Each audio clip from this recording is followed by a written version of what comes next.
Hey everyone, so I was reading this article and there was a particular line that reminded me of a video I did a while ago talking about the conditions under which communism could work. Obviously that video of mine was a bit sarcastic, but the line in this article stated that communism comes from our primitive beliefs about economics.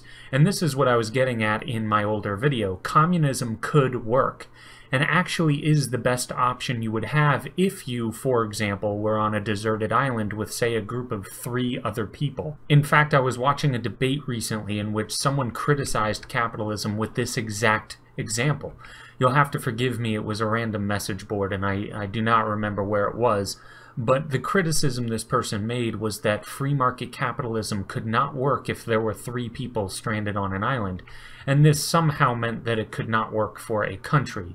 Now, as far as free markets not working for 3 people stranded on an island, to that I actually say they are probably right. But that is only because if you're stranded on an island, there is no economy to even speak of. There is no significant trade going on. There is no need for a medium of exchange, otherwise known as money.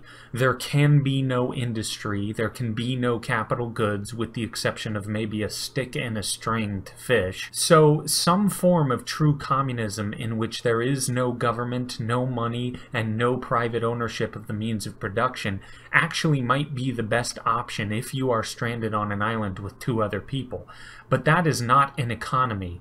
That is simply maintaining a base existence, and that is not production. That is merely survival. That would actually be closer to a zero-sum game that most statists attribute to free economies.